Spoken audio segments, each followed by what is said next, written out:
자, 이번에는 관측값의 처리에 대한 내용, 그 중에서도 오차에 대한 내용을 먼저 다뤄보도록 하죠. 자, 오차의 종류. 맨 먼저 이제 성질에 따른 오차, 여기에 대한 문제가 되겠네요. 1번 문제부터 시작해 보죠. 80m의 측선을 20m의 줄자로 관측을 하였다. 1회의 관측에 플러스 5mm의 누적 오차와 플러스 마이너스 5mm의 우연 오차가 포함된다면 여기에 포함되는 오차를 모두 합산했을 때 정확한 거리가 얼마가 되겠는가라는 문제네요. 자, 여기서 이제 먼저 주의할 거, 80m의 측선을 20m의 줄자로 관측했다. 관측 횟수는 몇 번이에요? 그렇죠, 4번이죠. 자, 1회 관측에 플러스 5mm의 누적 오차가 들어갔다. 플러스 5mm, 이건 정오차인가요? 부정오차인가요? 그래요, 정오차. 간단히 한번 오차에 대한 개념을 정리해보죠. 오차에는 크게 과실, 정오차, 부정오차 이렇게 세 가지로 나눈다 그랬습니다. 과실은 뭐예요? 예. 관측자의 실수나 눈금을 잘못 읽어서 발생하는 블런더, 미스테이크 이런 실수를 얘기하는 게 과실입니다.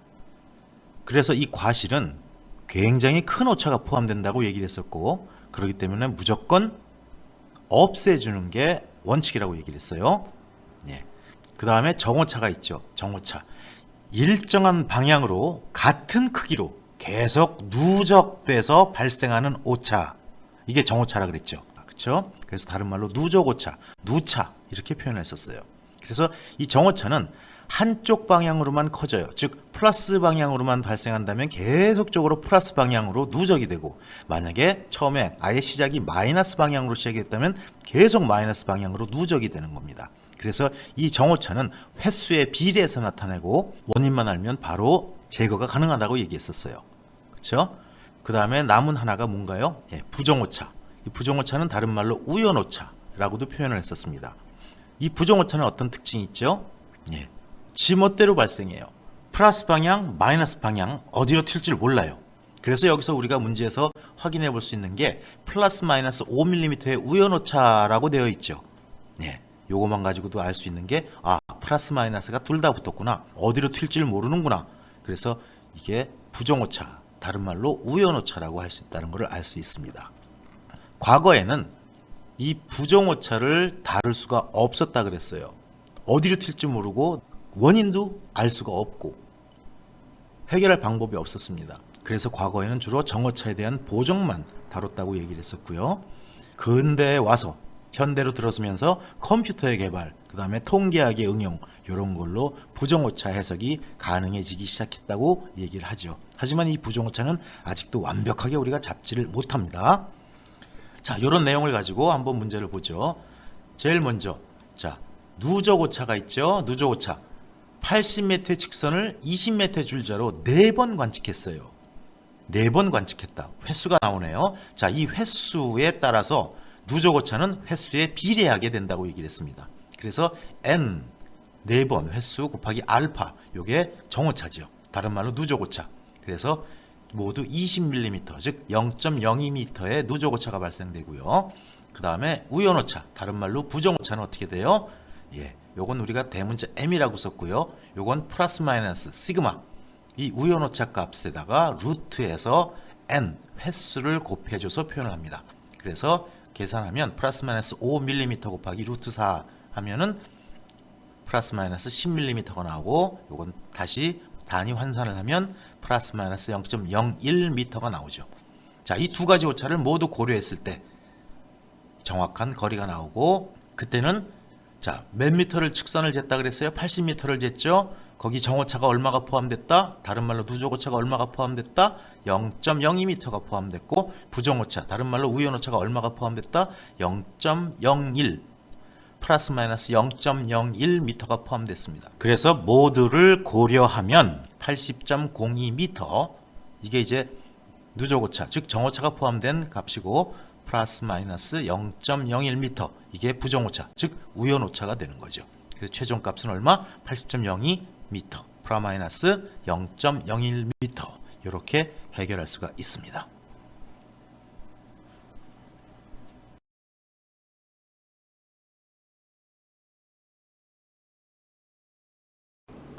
자, 이제 계속되는 최악값 산정에 관한 문제들입니다. 3번 문제.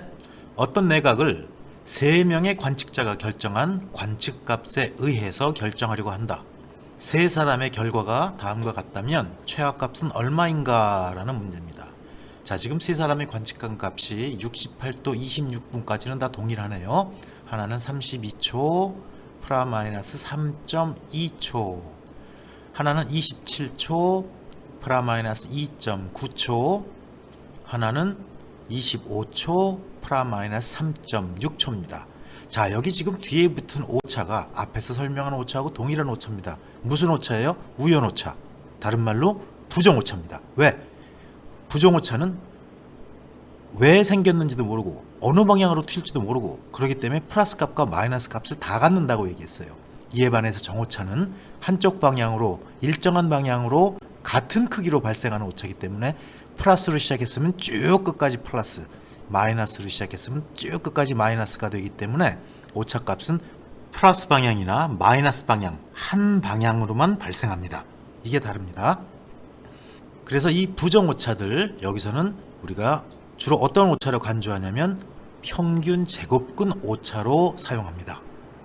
이럴 때 경중률을 먼저 따져보죠. P1 대 P2 대 P3. 앞에 슬라이드에서 설명을 드릴 때 그런 말을 했었어요. 경중률은 반복 관측인 경우 관측 횟수에 비례한다 그랬죠. 또 구간 분할인 경우 관측 횟수에 반비례한다 그랬습니다. 그 다음에 노선의 길이에 반비례한다. 다시 말하면 관측 길이가 길면 길수록 정확도는 떨어진다는 얘기죠. 그리고 평균 제곱근 오차의 제곱에 반비례한다 그랬습니다. 즉 여기 지금 플러스 마이너스 3.2초, 2.9초, 3.6초 이것이 평균 제곱근 오차라고 얘기했고 여기에 제곱에 반비례한다 그랬죠. 그래서 P1과 P2와 P3의 비율은 M1의 제곱분의 1대 M2의 제곱분의 1대 M3의 제곱분의 1 이렇게 표현할 수가 있습니다. 그럼 경중률을 산정하면 분수로 들어가니까 자, 요놈 3.2초의 제곱분의 1대 요거 2.9의 제곱분의 1대 요거 마지막 3.6의 제곱분의 1 이렇게 해서 계산할 수 있고 요거를 우리가 좀 더 다루기 쉬운 숫자로 변환을 하면 1대 1.2대 0.8 이런 경중률을 갖는다는 것을 알 수 있습니다. 즉 두 번째 아무래도 요 값 2.9초라는 게 제일 작은 값이죠. 오차가 작으면 작을수록 정확도가 좋은 거예요. 그렇기 때문에 여기 경중률을 고려할 때도 제일 크게 비중을 고려해 준 겁니다. 1.2로 들어갔어요.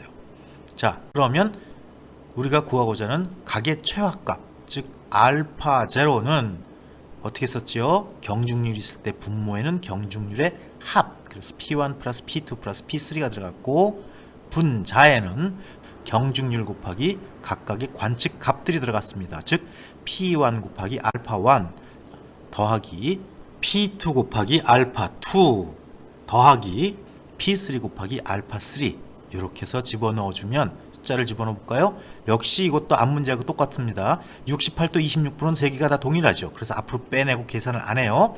나중에 합산만 해주면 돼요. 그래서 분모로 들어갈 게 경중률의 합 1 더하기 1.2 더하기 0.8 들어가고 위에 경중률 1일 때 32초 이 32초가 뭐예요? 예, 관측값 68도 26분 32초에 32초만 쓴 겁니다. 그 다음에 두 번째 경중률 1.2 곱하기 두 번째 관측값 27초 역시 여기서 68도 26분 요걸 빼고 27초만 쓴 거죠. 그 다음에 세 번째 0.8 경중률이네요. 곱하기 25초 여기 68도 26분 띄워버리고 25초만 썼죠. 자, 요건 이제 계산할 수 있어요. 계산하면 68도 26분 28.1초가 나옵니다. 이렇게 해서 세 번째 문제도 해결했습니다.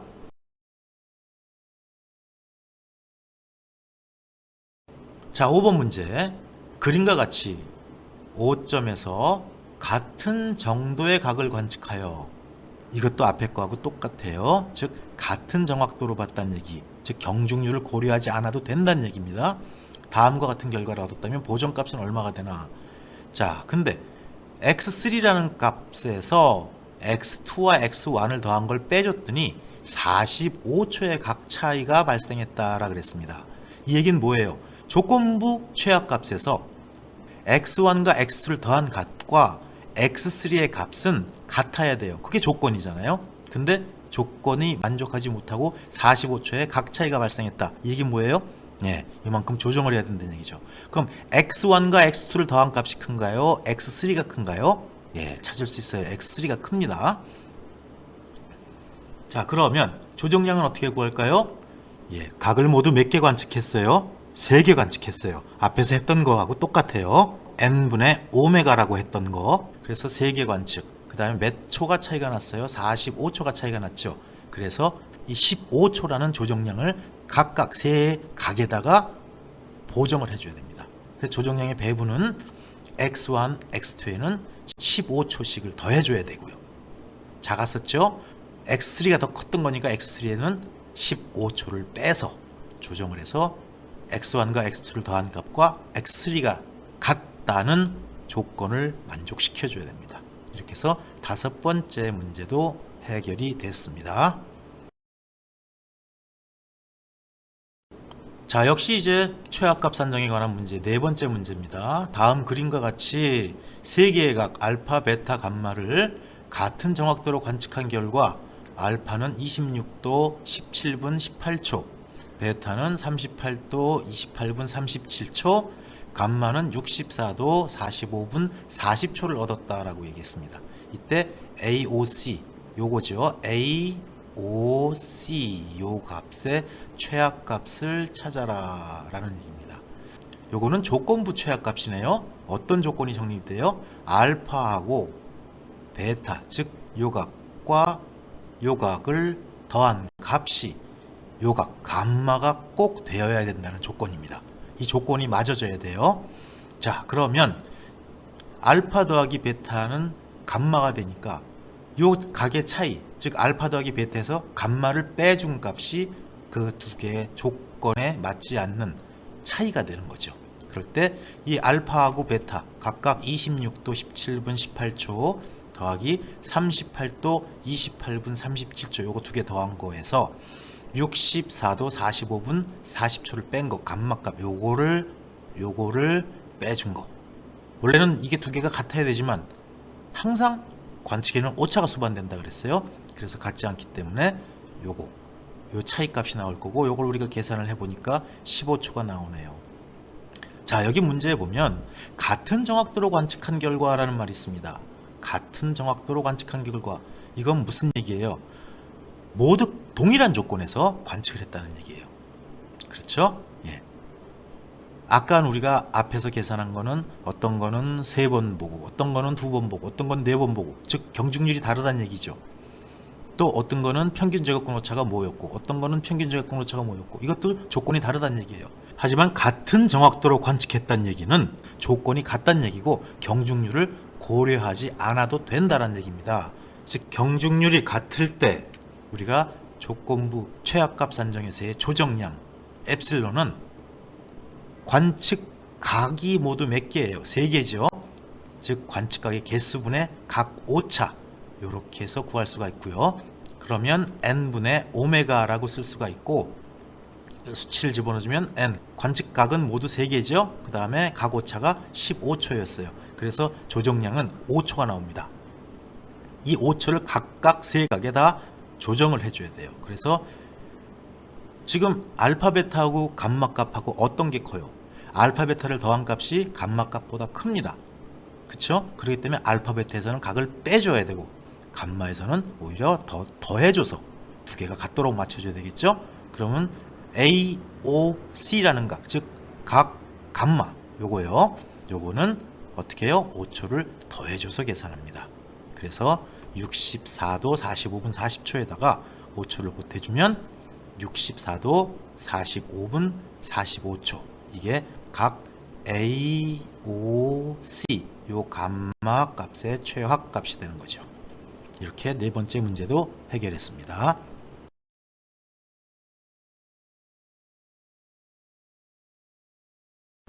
자, 6번 문제입니다. 역시 계속 최악값을 결정하는 문제네요. 자, 근사값에 의한 최악값 산정. 다음과 같이 각을 관측했을 때 각 AOC의 최악값은 얼마인가? 이걸 구하라는 문제네요.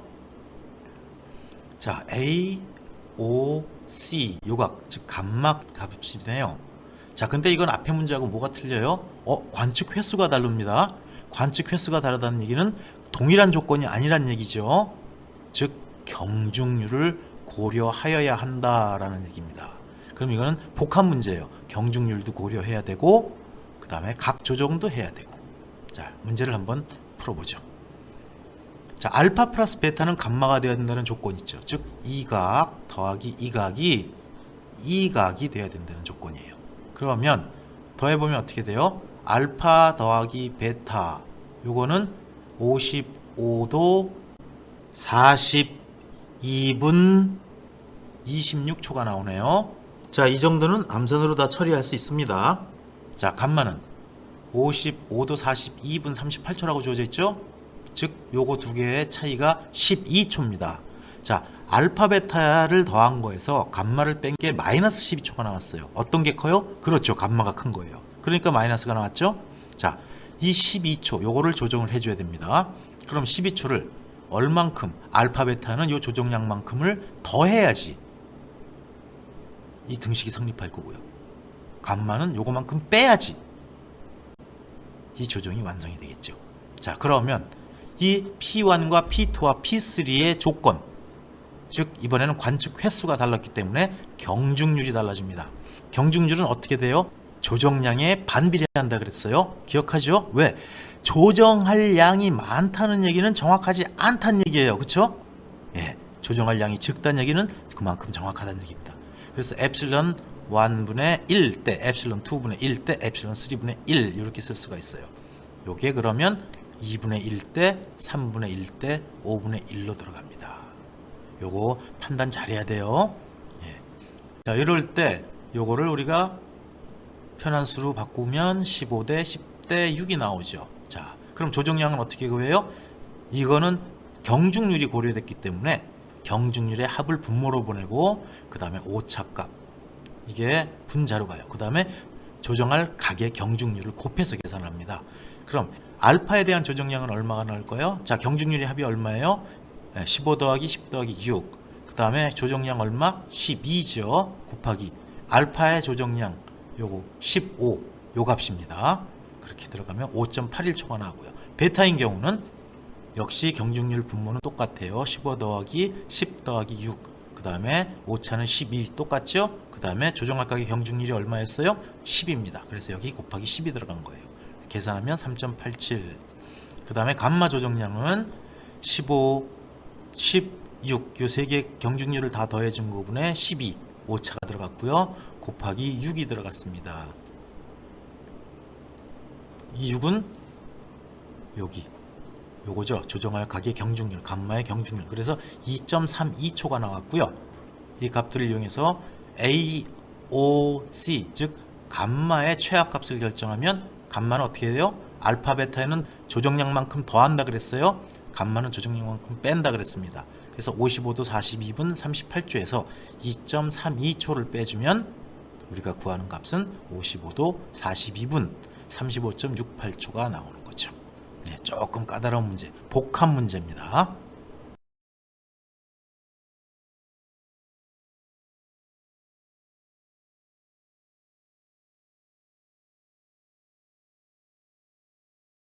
그 다음 문제 7번 문제네요. 계속되는 최악값 산정에 관련된 문제예요. 7번 삼각형의 내각을 다른 정확도 P로 관측해서 정확도가 다 달라요. 다시 말하면 뭐예요? 경중률을 고려해야 된다는 얘기예요. 자, 오른쪽 이런 표와 같은 결과를 얻었답니다. 각 A의 최악값을 구하라는 문제네요. 자, 각 A는 40도 31분 25초고요. P1 정확도가 2래요. 그 다음에 각 B는 72도 15분 36초, P2는 1이고요.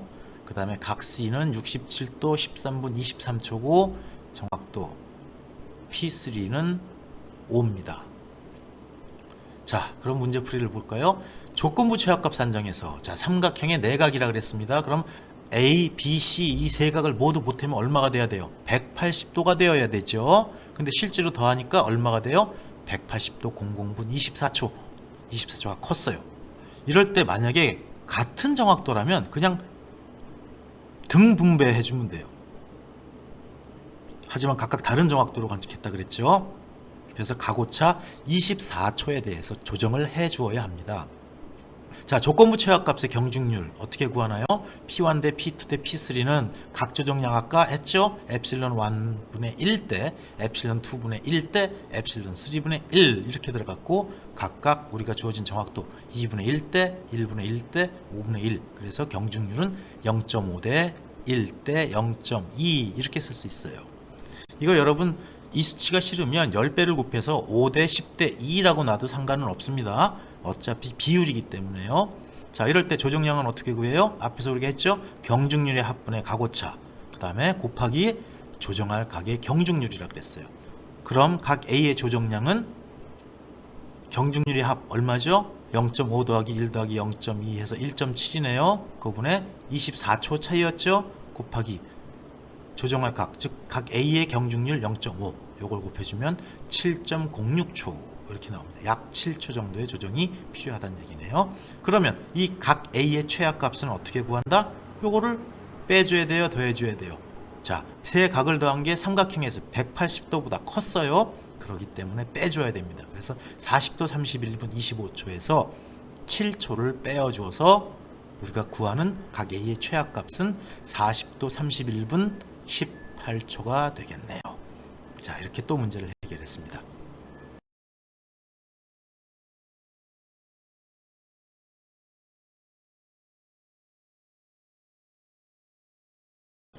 자, 그 다음 문제 한번 살펴보죠. 최악값 산정 그리고 경중률에 대한 문제입니다. 문제 2번 어떤 직선의 길이를 관측하여 다음 표의 결과를 얻었다. 확률오차와 정확도는 얼마인가 라는 문제입니다. 자, 측정군 1번, 2번, 3번 이렇게 있죠. 그 다음에 각각의 측정값들이 있고 그 다음에 그 측정값을 얻기 위한 횟수가 나타나 있습니다. 자, 쉽게 생각할까요?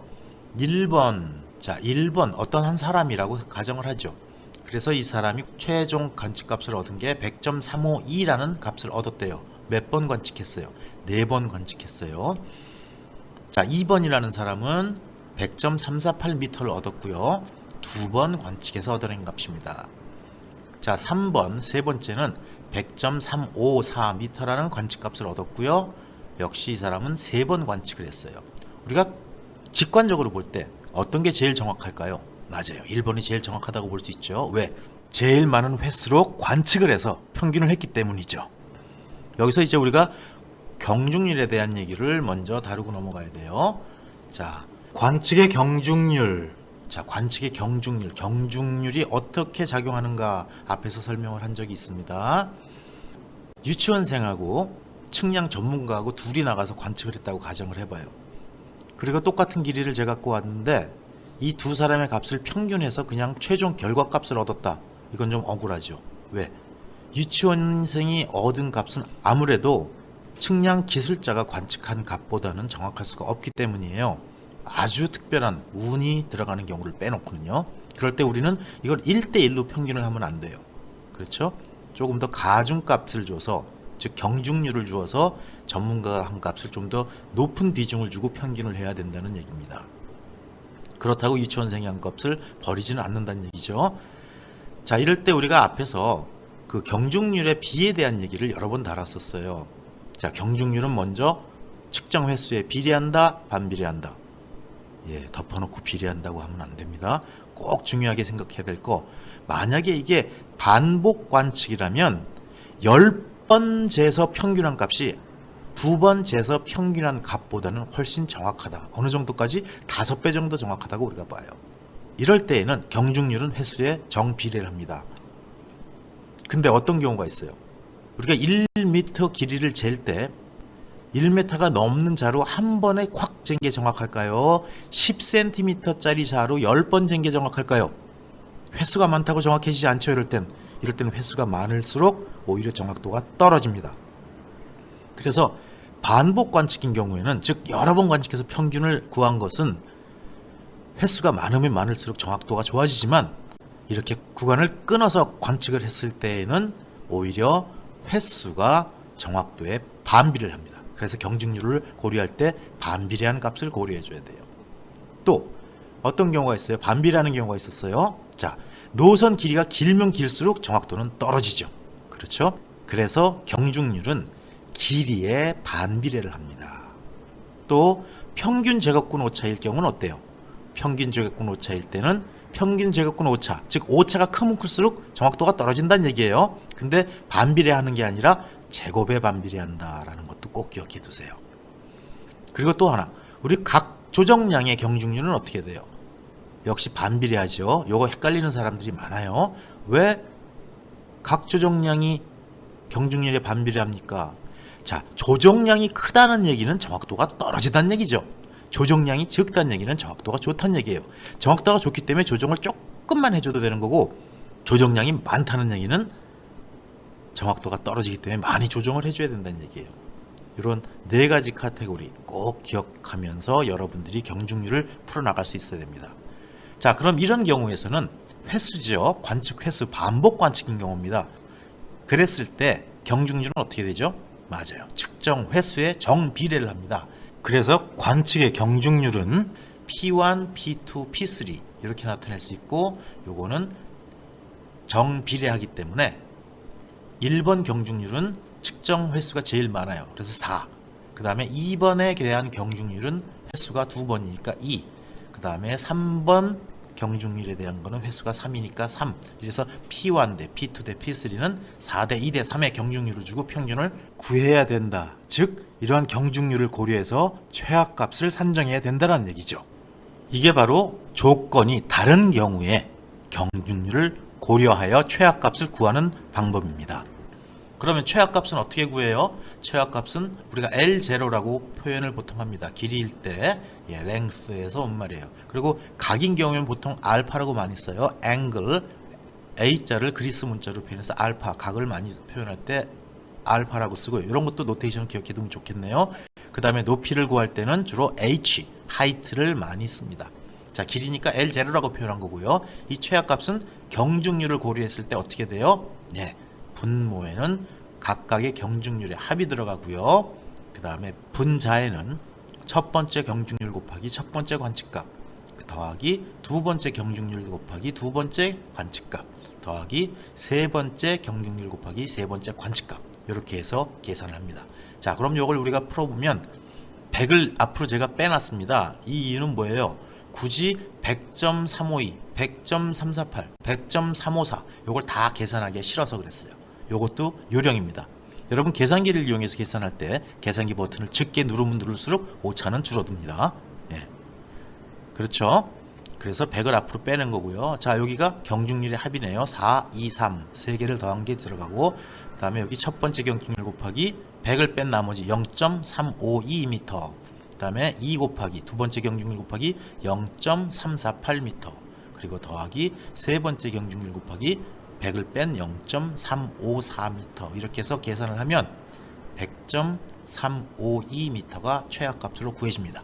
이건 여러분들 잠깐 플레이를 스톱 시켜놓고 직접 계산기를 꾹꾹 눌러가면서 실제적으로 확인해야 됩니다. 눈으로 풀면 다 풀리는 것 같아요. 하지만 실제로 계산기를 사용하고 풀지 않으면 이게 여러분 몸에 익혀지지가 않습니다.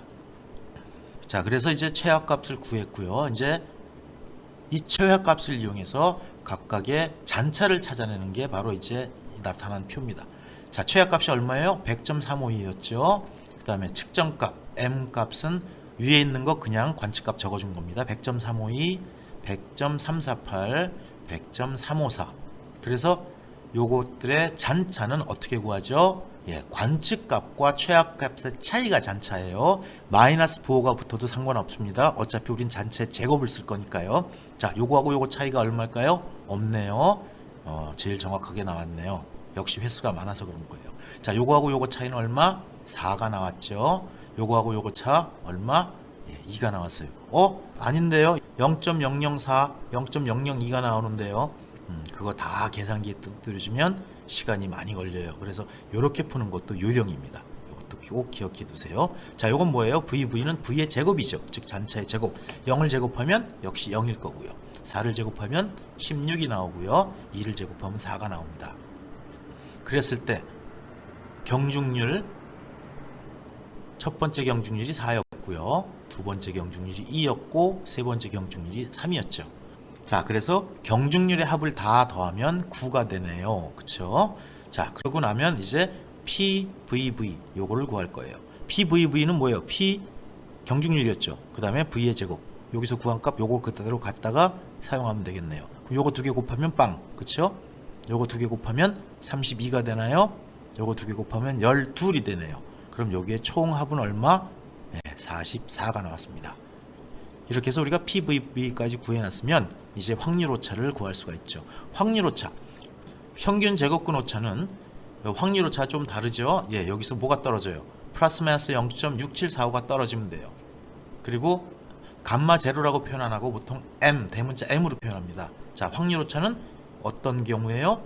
예, 확률 밀도 함수의 50% 안에 들 경우. 그쵸? 우리 앞에서 종형의 대칭형으로 생긴 그런 확률 분포 곡선을 그렸었어요. 그쵸? 자, 거기서 50%에 해당될 때 그거를 우리가 확률 오차라고 하고 플러스 마이너스 0.6745를 어디다? 평균 제곱근 오차에다 곱해서 구했죠. 이게 평균 제곱근 오차를 구하는 거고 여기 꺾음 가로는 뭘까요? 맞아요. P 값을 다 더한 거. 그 다음에 요 위에 거는 PVV 값을 다 더한 거. 다시 말하면 요거는 P1 더하기 P2 더하기 P3라는 얘기고 요거는 P1 V1의 제곱 더하기 P2 V2의 제곱 더하기 P3 V3의 제곱을 표현한 겁니다. 그래서 이거를 이용해서 다 표현하면 플러스 마이너스 0.6745 스퀘어 루트에 경중률을 다 더한 값 9. 그쵸? 그 다음에 횟수가 몇 번이에요? 여기 횟수를 이거 측정 횟수를 다 더하면 안 돼요. 측정군의 횟수를 써야 됩니다. 그래서 3개 빼기 1. 그 다음에 PVV 얼마? 다 더한 게 44 이거죠. 요걸 갖다 쓰고 요걸 계산하면 플러스 마이너스 1.05mm라는 확률 오차를 얻을 수가 있어요. 자, 그러면 요거는 약 플러스 마이너스 0.001m가 나오네요. 자, 그 다음에 두 번째 문제가 뭐였어요? 정확도를 구하라는 문제였습니다. 정확도는 어떻게 구해요? 정확도의 기본 개념 뭐예요? 전체 길이 또는 관측 길이분의 오차라고 얘기했죠. 그래서 이거는 정확도 100만 분의 1 요거 할 때도 사용했던 거예요. 정확도 100만 분의 1 기억하나요? 그렇죠. 대지 측량과 소지 측량을 구분할 때 사용했던 값이에요. 대지 측량은 뭐? 측량을 할 때 지구의 공률을 고려해야 되는 게 대지 측량. 넓은 지역에서. 소지 측량은 뭐예요? 좁은 지역에서 지구를 평면으로 간주하고 하는 측량. 이게 소지 측량입니다. 그렇죠? 그래서 어느 정도 좁은 지역 100만 분의 1 정확도로 갈 때는 약 11km보다 큰 지역이면 대지 측량, 11km보다 적은 지역은 소지 측량. 또 400평방킬로미터보다 큰 지역에서 측량을 할 때는 지구의 공률을 고려하는 대지 측량. 400평방킬로미터보다 좁은 지역에서 측량을 할 때는 지구의 공률을 고려하지 않고 평평하다고 가정해도 좋은 소지 측량이라고 그랬어요. 자, 그럼 관측 길이분의 오차. 자, 그래서 관측 길이는 여기서 구한 L0, 그 다음에 오차, 확률 오차 위에서 구했죠? 여기서 구하는 거는 우리가 확률 오차를 구했기 때문에 정확도는 확률 오차에 대한 정확도를 계산해낼 겁니다. 그럴 때 관측 길이 L0, 그 다음에 오차, 확률 오차, 감마 제로. 그럼 L0는 얼마예요? 예, 위에서 구한 최악값 요거 100.351을 그대로 갖다 쓰면 되고요. 미터예요. 그 다음에 감마 제로는 위에서 구한 플라 마이너스 0.001m죠. 자, 플러스 마이너스는 의미가 없어요. 정확도에서. 그래서 그대로 갖다 놓으면 10만 352분의 1, 약 10만 분의 1 정확도를 갖는 그런 관측이다라는 것을 찾아낼 수가 있습니다.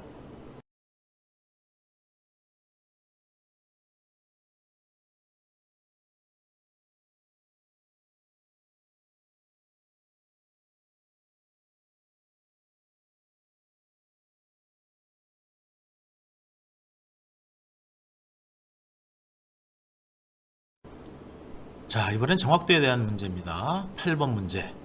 수평 표축에 의해서 거리를 관측한 결과, 거리를 측정한 결과 그 길이가 100m였고 정밀도는 4000분의 1이었다. 여긴 정확도는 4000분의 1이었다라고 해도 상관없고 정도는 4000분의 1이었다 해도 상관없습니다. 자, 이럴 때 측선장, 즉 측선의 길이의 평균 제곱근 오차는 얼마나 되겠는가라는 문제입니다.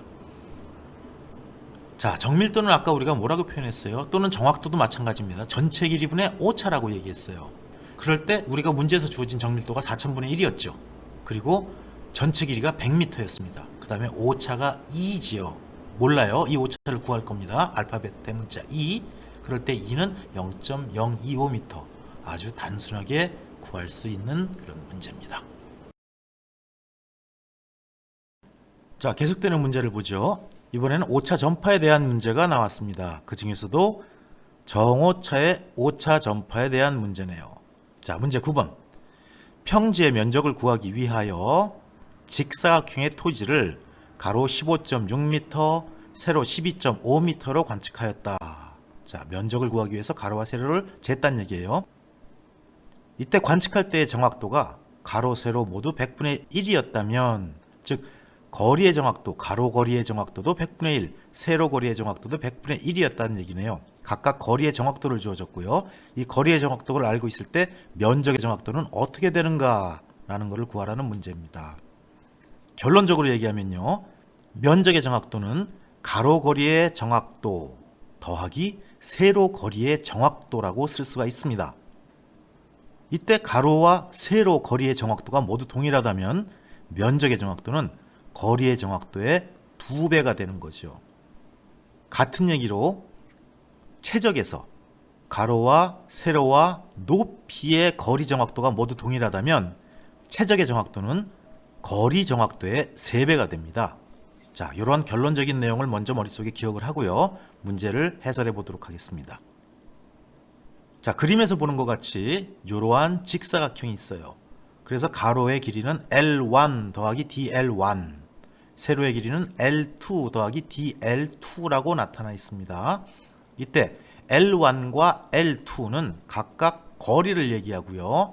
DL1과 DL2는 각각 변 길이의 오차를 얘기합니다.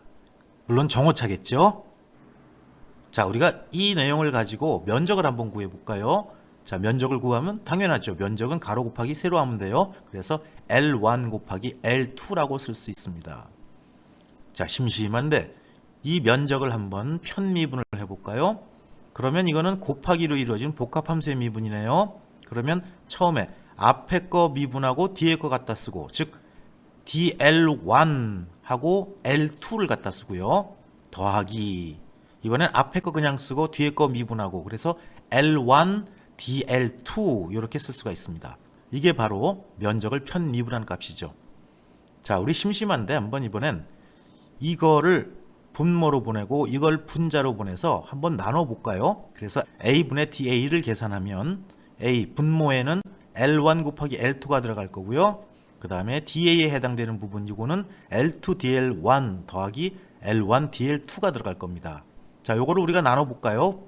그러면 요거하고 요거로 나누면 L1 곱하기 L2분의 앞에 거 L2 DL1 그 다음에 더하기로 띄워놓고, 또 분모에는 L1 L2가 들어가고 이쪽에 남은 거 L1 DL2 이렇게 쓸 수 있죠. 여기서 이거 L2 L2 없어지고요. 여기 쪽에서는 L1 없어지면 뭐만 남아요? 예, 여기서는 L1 DL1이 남고 L2 DL2가 남습니다. 자, 이제 한번 이 식을 째려보죠. 그럼 A분의 DA는 뭐를 의미할까요? 벌써 감이 오죠? 예, 면적분의 면적의 오차. 아하, 이건 면적의 정확도로구나. 그럼 이건 어떨까요? L1분의 DL1. 거리분의 거리의 오차. 아하, 요거 봐라. 요거는 L1 거리에 대한 정확도네요. 그럼 이쪽은요? 역시 L2라는 거리분의 DL2, L2에 대한 거리 오차. 아하, 요거는 L2에 대한 거리 정확도를 표현하네. 그럼 우리가 여기서 알 수 있는 게 뭐예요? 이러한 면적의 정확도는 요 거리의 정확도와 L2 거리의 정확도를 더하는구나 라는 것을 알 수 있습니다. 자, 만약에 이때 각 변의 거리 정확도가 모두 동일하다면 어떻게 돼요? 면적의 정확도는 요거와 요거가 같은 값이라면 하나로 묶어서 L분의 DL로 쓰면 요거의 2배가 되죠. 아까 서두에 결론적으로 얘기했던 부분, 아하, 면적의 정확도는 거리의 정확도의 2배가 되는구나 라는 것을 확인할 수 있습니다. 그래서 면적의 정확도는 거리 정확도의 2배가 되기 때문에 A분의 DA는, 즉 면적의 정확도는 2배 L분의 DL, 거리 정확도의 2배. 이 거리 정확도가 얼마라고 주어졌어요? 100분의 1이라고 주어졌죠. 그래서 2 곱하기 100분의 1. 그러면 얼마가 돼요? 100분의 2. 그래서 50분의 1이 되네요. 아하, 거리의 정확도가 가로 세로 모두 100분의 1이었다면 면적의 정확도는 거기에 2배, 즉 50분의 1이 된다라는 것을 알 수 있는 문제입니다. 예, 정오차의 오차 전파의 아주 대표적인 문제예요. 만약에 이 문제처럼 가로와 세로 길이의 정확도가 모두 100분의 1로 동일할 때는 2배를 해버리면 돼요. 근데 다른 조건에서의 관측했을 때 가로와 세로를 각각 다른 조건으로 관측했다면 가로 거리의 정확도와 세로 거리의 정확도가 다를 수가 있죠. 그게 바로 그 다음 비교 문제입니다. 가로 길이의 정확도가 50분의 1이고 세로 길이의 정확도가 100분의 1이라면 면적의 정확도는 어떻게 될까요?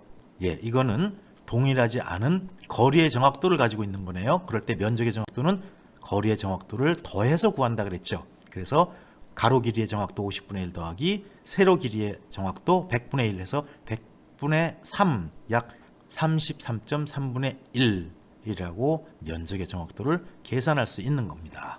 자, 이렇게 해서 9번 문제 해결했습니다.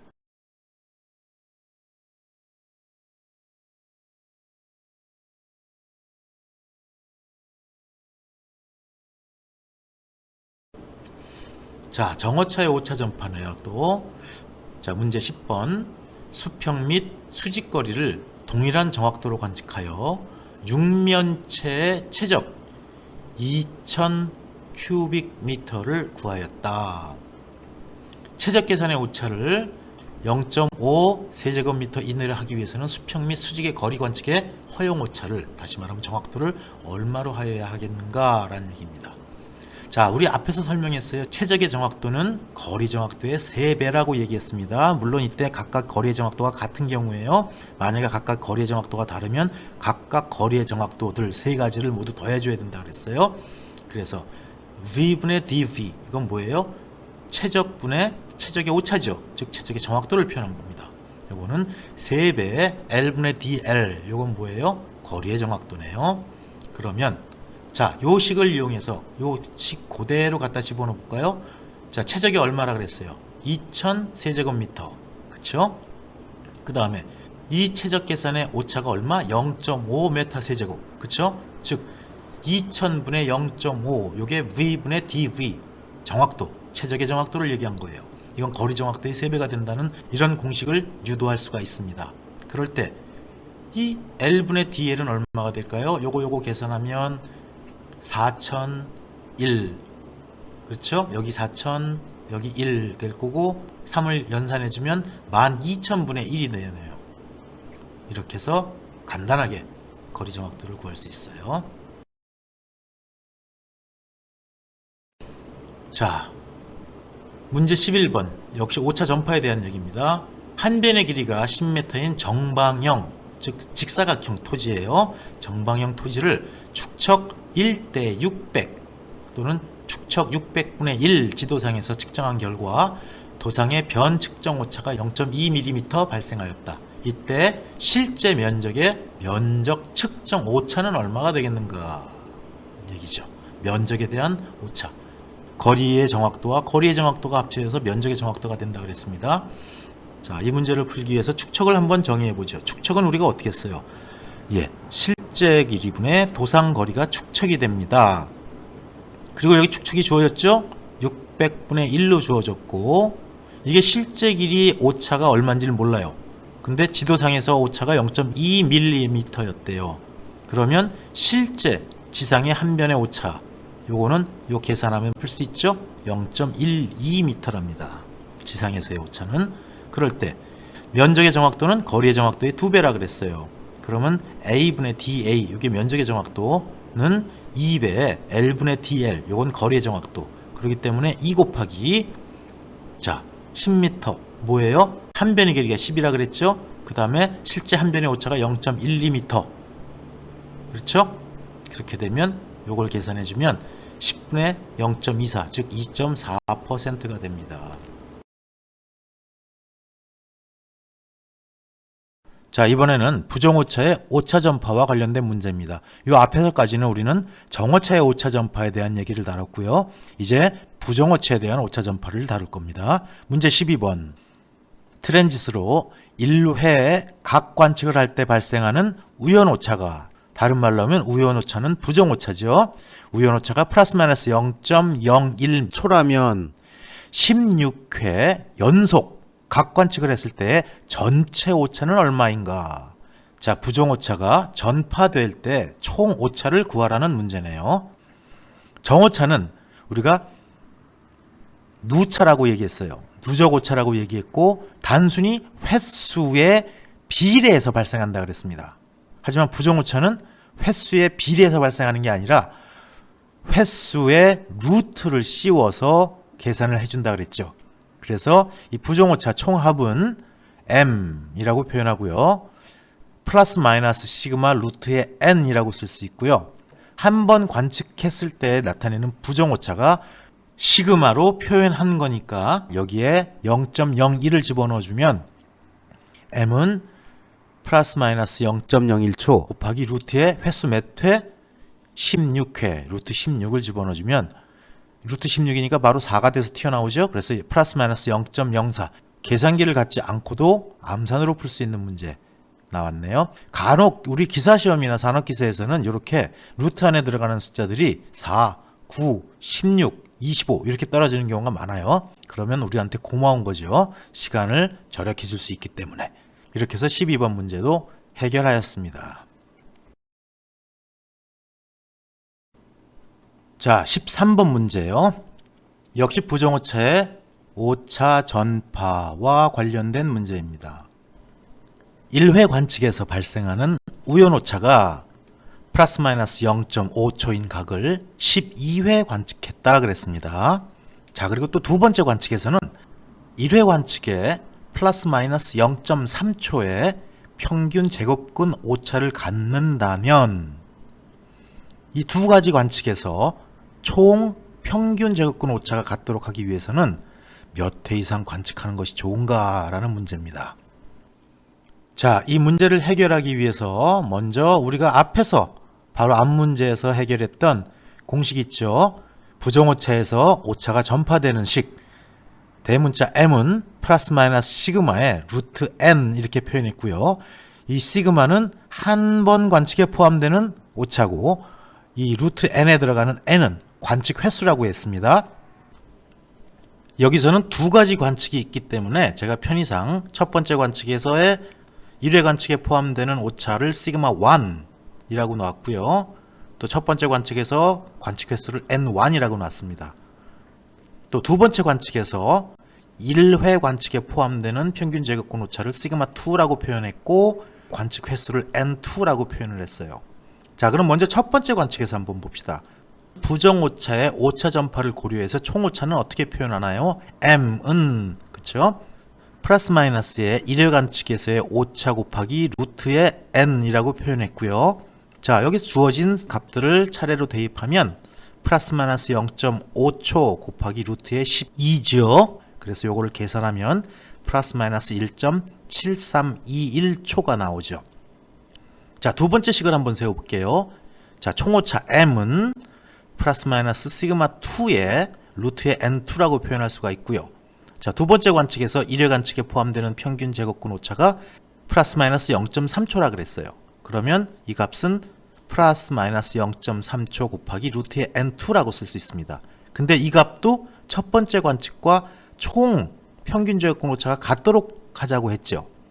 그러면 요 값을 계산한 값이 역시 플러스 마이너스 1.7321이 나와야 해요. 그러면 요걸 가지고 우리가 식을 만들어 볼까요? 예. 플러스 마이너스 1.7321은 플러스 마이너스 0.3초 곱하기 루트의 n2. 그렇죠? 그래서 여기서 우리가 n2를 구하면 자, 양변에 플러스 마이너스 0.3초를 나눠주면 플러스 마이너스 0.3초분의 플러스 마이너스 1.7321초 요게 될 거고요. 여기서 n2의 루트를 베껴주기 위해서 양변에 제곱을 해주면 여기 제곱이 표현된 겁니다.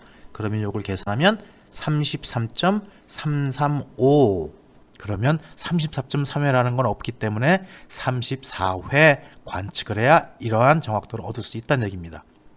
자, 이렇게 해서 부정오차의 오차 전파에 대한 식 다시 한번 정리를 해봤습니다.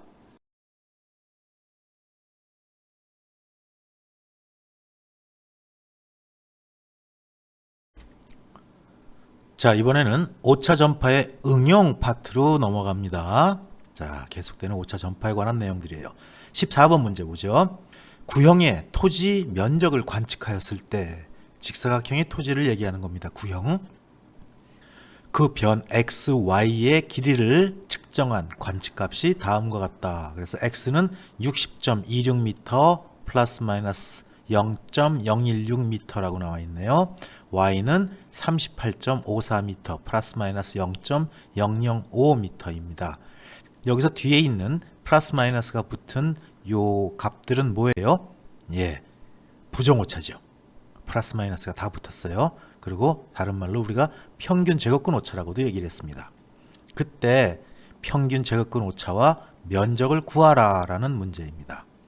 자, 그림에서 보면 여기 x 60.26m 플러스 마이너스 0.016 그리고 여기가 y 세로죠. 38.54m 플러스 마이너스 0.005m입니다. 이렇게 면적을 구할 때 각각의 길이와 그 다음에 부정오차들이 같이 연결이 돼서 오차 전파를 한다 그랬어요. 자, 오차 전파 다시 한번 정리해보죠. 오차 전파는 뭐예요? 관측이 계속 시리즈로 반복될수록 오차가 점점 포함돼서 커져나가는 것을 오차 전파라고 정의한다고 얘기했습니다. 자, 부정오차의 오차 전파. 자, 이럴 때 오차 전파식에 의해서 평균 제곱근 오차는 어떻게 구하나요? 예, 플러스 마이너스 루트를 씌우고 가로하고서 뒤에 놈 관측값 곱하기 앞에 평균 제곱근 오차 요걸 곱해서 제곱을 해주고 더하기를 앞에 놈 관측값 곱하기 뒤에 놈 평균 제곱근 오차를 곱해서 제곱해줘서 구한다 그랬죠? 그게 바로 여기 나타난 총 오차식이네요. m은 플러스 마이너스 루트에 y 곱하기 mx의 제곱 더하기 x 곱하기 my의 제곱. 자, 그러면 요거는 갖다 수치를 집어넣어 볼까요? 그러면 플러스 마이너스 루트에 y값 얼마예요? 길이가 38.54m 곱하기 앞에 평균 제곱근 오차는 0.016m. 플러스 마이너스 상관없습니다. 어차피 제곱할 거기 때문에요. 그래서 요거 두 개를 곱해서 제곱을 해주고 그 다음에 x값 60.26m 곱하기 뒤에 놈 평균 제곱근 오차 0.005m 요거를 곱한 다음에 제곱을 해줘서 구하면 계산하면 플러스 마이너스 0.69m가 나옵니다. 두 번째가 뭐예요? 면적을 구하라 그랬죠. 면적은 가로 곱하기 세로 하면 되죠. 그래서 x 곱하기 y에서 60.26 곱하기 38.54 해서 구할 수 있습니다. 그러면 2322.42m 제곱이 나옵니다.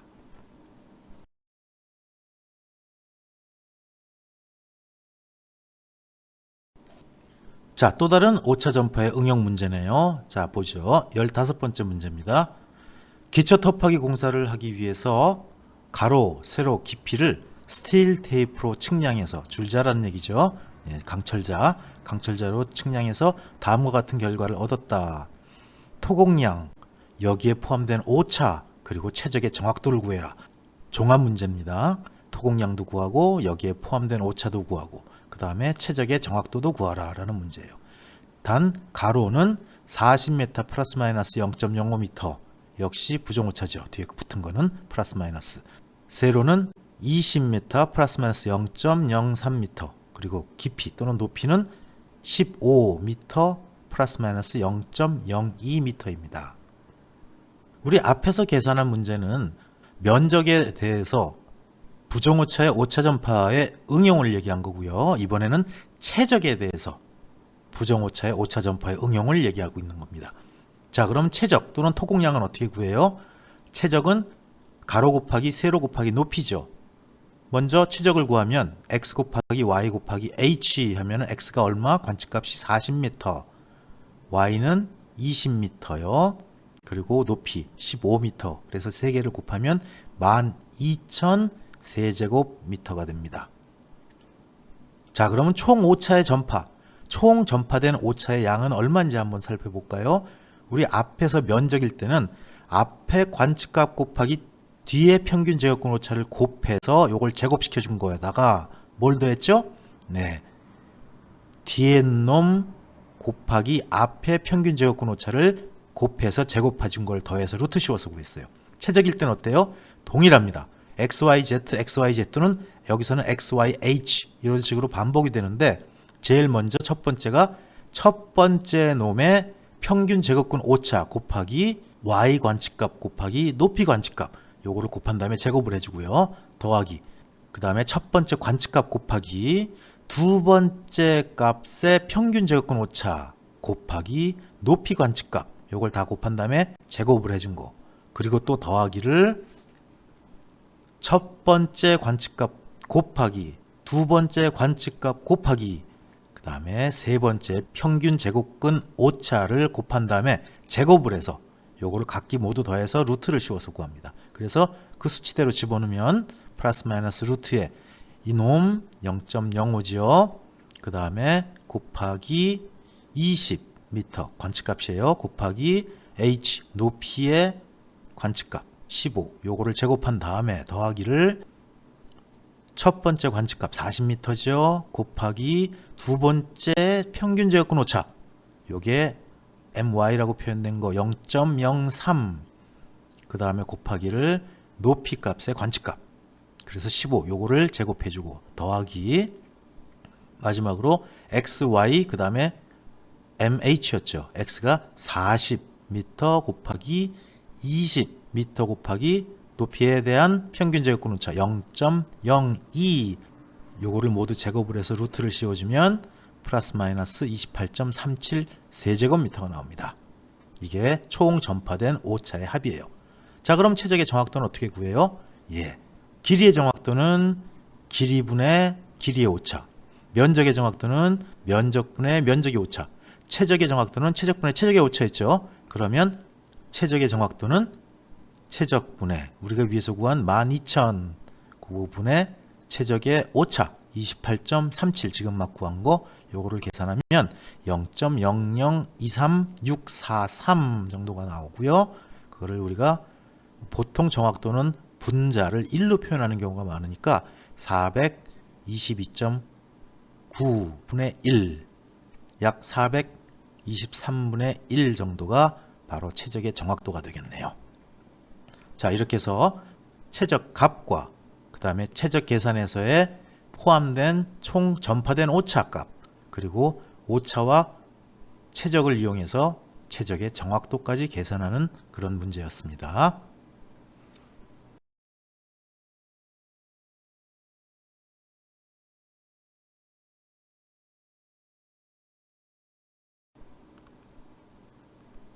이번에는 오차 전파의 응용 중에서 각에 대한 오차를 구하는 방법입니다.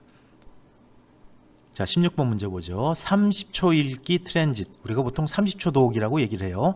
30초까지 뿐이 못 읽는 트랜짓이에요. 옛날 기계입니다. 요즘은 전부 다 1초까지도 읽어드려요.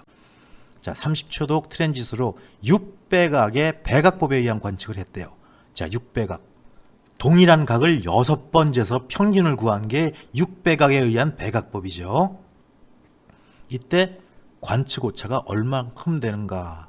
보통 우리가 각 관측에서의 부정오차 전파는 시준오차와 일금오차를 모두 고려해서 계산하게 되어 있습니다. 여기서 우리 잠깐 각 관측하는 방법에 대한 얘기를 한번 해보죠.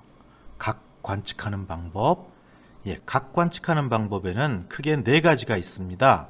첫 번째 단각법이 있고요. 그 다음에 배각법이 있고 그리고 방향각법 그리고 각관측법. 이건 이름이 특이하다 그랬죠. 각관측하는데 이름이 각관측법이에요. 다른 말로 조합각관측법. 요 4가지 방법이 있습니다. 그림에서 보는 것처럼 단각법은 요 5점을 기점으로 A에서 B 방향을 한번 보고 끝내든가 아니면 B에서 A 방향으로 한번 보고 끝내고 집에 가는 거예요. 정확도가 무지하게 높겠죠? 높긴 개뿔. 예. 한 번만 관측하고 끝내기 때문에 제일 낮은 정확도를 가져요. 그 대신 물론 신속은 하겠네요.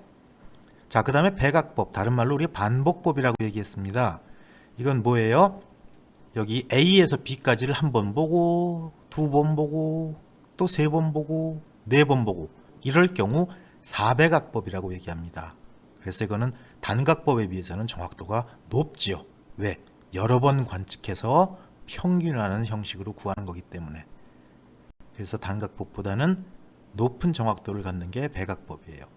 자, 그 다음에 방향각법이 있네요. 이 방향각법은 OA 측선을 기점으로 해서 여기서부터 B까지 한 번 재고, 또 여기서부터 C 측선까지 또 한 번 재고, 여기서부터 D 측선까지 각을 관측하는 방법이에요. 즉 어떤 시준 방향을 기준으로 해서 연속적으로 각을 시준하는 그런 방법이죠. 그래서 한 점에서 많은 각을 관측할 때 사용하는 방법. 그리고 반복법에 비해서는 시간이 절약된다는 특징이 있습니다. 그리고 마지막으로 각관측법 또는 조합각 관측법이라고 얘기하는 이 방법. 가장 정확한 값을 취득할 수 있는 겁니다. 즉 OA 직선에서 이렇게 한번 보고 B까지, 이렇게 한번 C까지, 이렇게 한번 D까지를 봅니다. 그 다음에 기준선을 어디로 바꿔요? OB 직선으로 기준선을 바꿔요.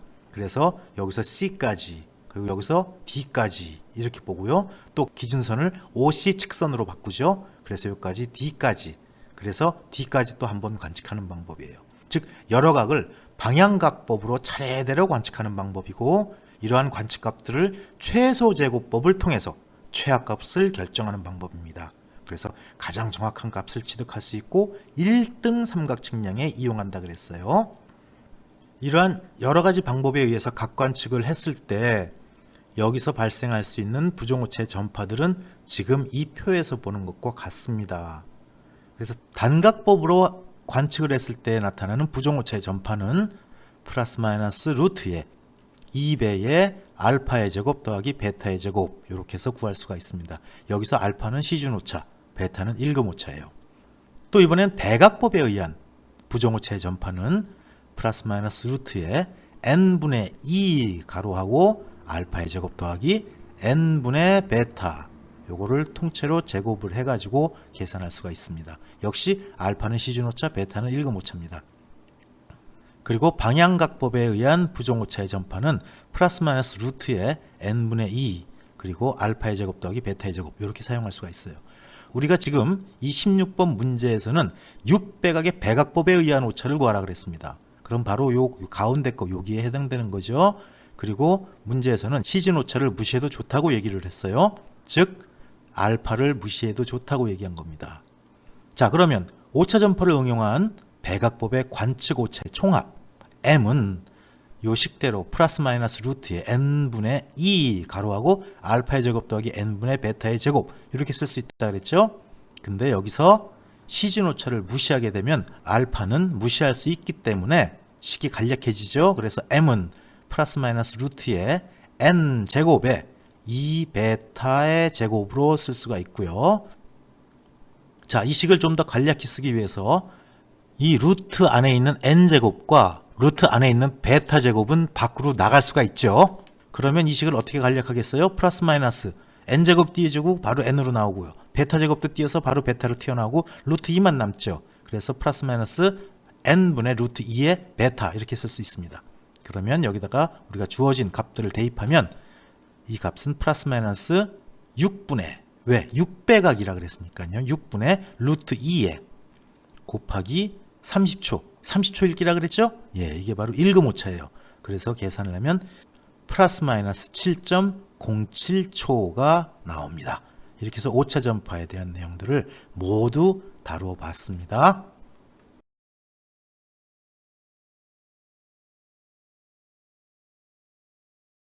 자, 지금까지 우리는 오차에 대한 예제를 풀어보면서 마지막 정리를 했습니다. 정오차에 대한 얘기, 부정오차에 대한 얘기, 그리고 정오차의 오차 전파, 부정오차의 오차 전파, 그리고 정오차, 부정오차, 오차 전파의 응용, 여기까지 얘기가 됐어요. 일반적인 오차론은 여기서 끝났고요. 자, 지금부터는 또 우리가 지구상에서 관측을 할 때 발생하는 지구의 특성에 의해서 발생할 수 있는 그러한 오차들에 대한 얘기를 다뤄볼 겁니다. 그래서 이제 타이틀이 지구 관측 오차라고 붙었네요. 자, 17번 문제를 풀어보죠. 직접 수준 측량에서 수평거리가 6km일 때 지구의 공률 오차는 얼마인가 라는 문제입니다. 단 지구 반경은 6370km다. 자, 우리가 앞에서도 그런 말 한번 했어요. 기본적으로 우리가 측량을 공부하면서 알아야 될 수치가 두 가지가 있는데 그 중에 하나가 지구의 반지름, 즉 지구 반경 6370km라는 것하고 로 초값 206265라는 거, 요거는 반드시 기억을 해야 된다고 얘기했습니다. 그 이유는 뭐예요? 예, 파이처럼 문제에서 주어지지 않고 우리 보고 그 수치를 이용해서 문제를 해결하라는 경우가 간혹 나오기 때문이에요. 그래서 요거는 기억해 두자고 얘기를 했었어요. 자, 우리가 실제로 지구상에서 관측을 할 때 지구는 굴곡이 있는 공과 같은 형태를 하고 있어요. 그래서 이 성질 때문에 오차가 발생합니다. 그 다음에 대기의 굴절, 또 대기압의 차이 때문에, 또 아지랑이와 같은 그 어떤 대기의 변화, 이런 것 때문에 관측값에 오차가 포함되기도 합니다. 이럴 때 지구의 공률에 의해서 발생하는 오차를 구차, 지구 공률에 의한 오차라고 얘기하죠. 지금 여기서 문제가 구차에 대해서 물어본 문제입니다. 이 구차는 지구가 둥글다는 성질 때문에 발생하죠. 즉 지구 표면의 굴곡에 의해서 발생하는 오차입니다. 그래서 높이가 실제 높이보다 낮게 관측되는 현상이에요. 이 그림에 나타나 있는 것처럼 실제 우리가 관측하는 방향이 요 녹색 선이죠. 그래서 이만큼을 보정을 해줘서, 즉 플러스 방향으로 이동을 해줘서 이만큼 실제 관측 방향으로 보정을 해줘야 됩니다. 그래서 플러스 방향으로 보정하는 지구상에서 발생하는 오차가 바로 구차예요. 자, 이 구차식은 어떻게 쓰죠? 이 C는 2R분의 S의 제곱이라고 씁니다. 여기서 R은 우리가 알고 있는 대로 지구 공률 반경이고요. 즉 6370km. 그 다음에 S는 어떻게 돼요? 예, 수평거리를 얘기하는 거죠. 이 공식에다 바로 주어진 숫자들을 대입을 하면 2 곱하기 R 6370 분의 6km의 제곱, 이렇게 계산할 수가 있습니다. 여기 여러분들 어떻게 보면 좀 답답하리 많지 제가 그 단위를 집착해서 써놓은 경우가 많아요. 왜냐하면 단위 환산에서 많은 문제가 될 수 있기 때문에 항상 여러분들도 문제를 풀 때 단위를 같이 계산해서 쓰는 게 편리합니다. 여기서는 그다지 큰 문제가 발생하지는 않지만 나중에 사진 측량으로 넘어가서 계산을 할 때는 어떤 건 메타 퍼 세크, 또 길이는 킬로미터 이렇게 주어지기 때문에 단위 환산에서 헷갈리는 경우가 굉장히 많습니다. 그래서 요거를 계산하면 0.002826km 정도가 나오고, 그래서 미터 단위로 환산하면 2.826m가 됩니다. 즉 수평거리가 6km일 때 지구의 공률 때문에 발생하는 오차가 2.826m가 된다는 얘기죠. 이만큼 플러스 방향으로 우리가 보정을 해 주어야 합니다. 자, 이제 계속되는 지구 관측 오차에 대한 얘기네요. 18번 문제입니다. 거리 500m에 대한 양차의 값을 계산해라. 우리 바로 앞에서 구차에 대한 문제를 풀었었습니다. 근데 실제로 이 구차 말고도 언급했던 게 기차가 있었죠. 예, 구차는 뭐예요? 지구 공률에 의한 오차, 이만큼 플러스 방향으로 보정을 해줘야 된다 그랬고요. 기차는요, 대기의 밀도가 달라져요. 즉 지표면으로 올수록 대기의 밀도가 더 조밀해지기 때문에 발생하는 오차가 바로 기차입니다. 그래서 대기 굴절에 의한 오차가 바로 기차죠. 이 양차라는 것은 기차와 구차를 다 고려해서 오차 보정을 해줄 때 우리가 양차를 보정한다고 얘기를 하는 거고요. 자, 이 그림 앞에서 본 그림하고 똑같습니다. 앞에서는 우리가 구차를 언급했으니까 여기서는 기차에 대한 얘기만 언급을 하죠. 자, 우리가 수평선 방향으로 쭉 관측을 하면 실제로 이만큼을 보게 됩니다. 그러나 관측 방향은 이만큼 내려오게 되죠. 그래서 기차는 요 차이만큼 빼서 관측값에 보정을 해 주어야 돼요. 그럼 양차를 고려할 때 기차는 마이너스 방향으로 보정을 해주고 구차는 플러스 방향으로 보정을 해줍니다. 그래서 구차에 대한 식 앞에서 우리가 했었죠. 2R분의 S의 제곱이었고요. 그 다음에 기차에 대한 보정식은 마이너스 2R분의 KS 제곱으로 쓸 수 있습니다. 여기서 K는 대기의 굴절계수를 얘기하는 거고요. 자, 그럼 양차식에다가 바로 집어넣어 볼까요? 자, 양차 델타 E는 어떻게 써요? 기차와 구차식을 합한 식 2R분의 S의 제곱, 요게 바로 구차식이고요.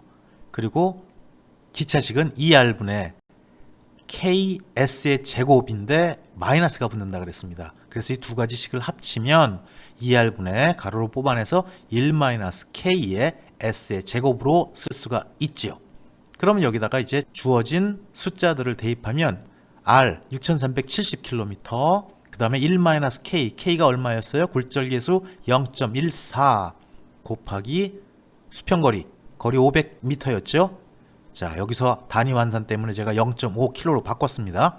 0.5km의 제곱. 그래서 이거를 계산을 하면 0.00001687km가 나오고, 요거를 밀리미터 단위로 환산하면 16.87mm가 됩니다. 이게 바로 우리가 계산한 양차의 값이에요.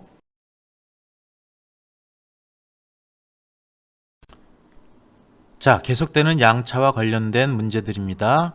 19번 문제. 눈의 높이가 2m이고 빛의 굴절 계수가 0.181 때 해변에서 볼 수 있는 수평선까지의 거리는 얼마인가? 예, 조금 문제가 헷갈리죠. 요건 양차 공식을 이용해서 수평거리를 역으로 뽑아내는 그런 문제입니다. 자, 문제 해설을 보죠. 양차 공식 델타 E는 앞에서 우리가 했었습니다. 2R분의 가로에 1-K에 가로 닫고 S의 제곱이라 그랬죠. 자, 그럼 이 S는 어떻게 구해요? S를 구하기 위해서 양변에 1-K분의 2R을 곱해준 다음에 루트를 씌우면 되겠네요. 그래서 S는 루트에 1-K의 델타 E 곱하기 2R입니다. 자, 여기다 주어진 숫자들을 충실히 집어넣어주기만 하면 되네요. 자, 그럼 다시 어떻게 쓸까요? 이거는 루트에 분모의 1 굴절계수 0.18 분의, 자, 눈의 높이가 2m라 그랬습니다. 2m면 0.002km고요. 단위 환산 때문에 킬로미터로 맞추기 위해서 0.002라고 2m를 바꾼 겁니다. 곱하기 2R이죠. 자, R 얼마? 여긴 6370을 안 주어졌네요. 그럼 뭐예요? 우리가 알고 있어야 한다는 얘기예요. 그래서 지구 반지름 6370을 집어넣어 주면 이제 단순히 계산만 하면 되죠. 그러면 5.5743km가 나오네요. 단위 환산을 미리 맞추어서 같은 단위로 바꿔주면 계산할 때 무척 편리한 것을 느낄 수 있습니다. 자, 이게 지구 관측의 오차에서 양차 문제였습니다.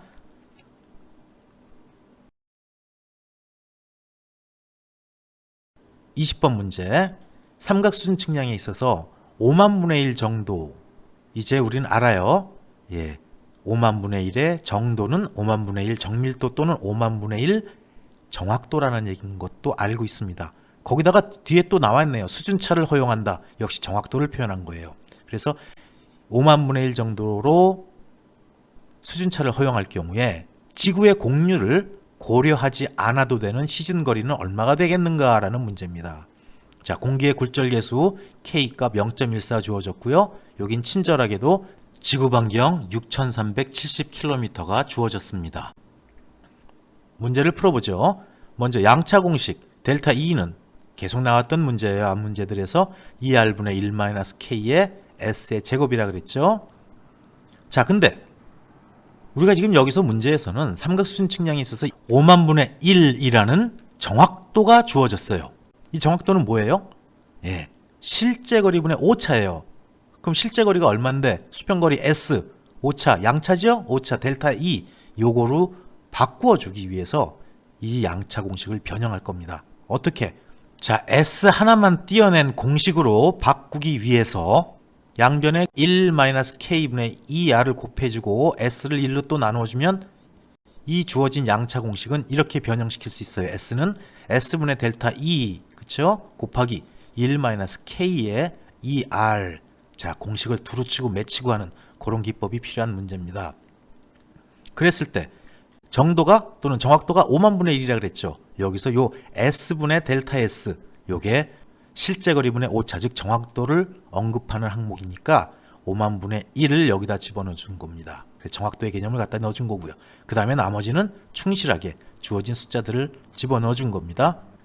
1-K에서 K 대신에 0.14 그리고 R 얼마? 6370km 이걸 집어넣어 주고 계산기를 두드려 대면 이 값은 0.296279km가 나오네요.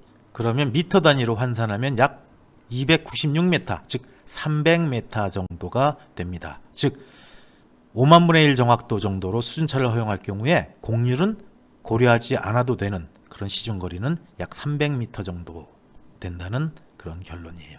자, 이렇게 해서 우리가 오차에 대한 얘기, 그 다음에 지구상에서 관측할 때 끼어드는 오차에 대한 얘기, 즉 양차죠. 기차와 구차가 포함된 양차, 여기에 대한 언급을 다 하고 여기에 대한 주요 문제들을 모두 풀어보았습니다.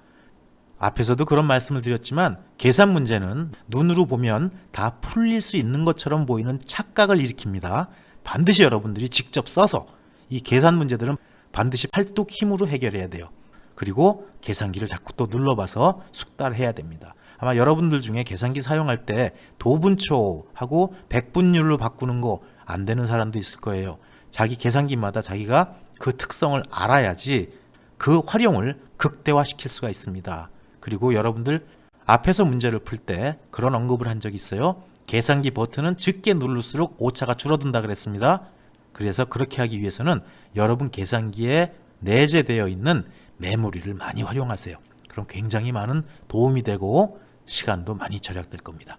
자, 우리 관측값 해석에 대한 문제는 여기서 모두 정리했습니다. 수고하셨습니다.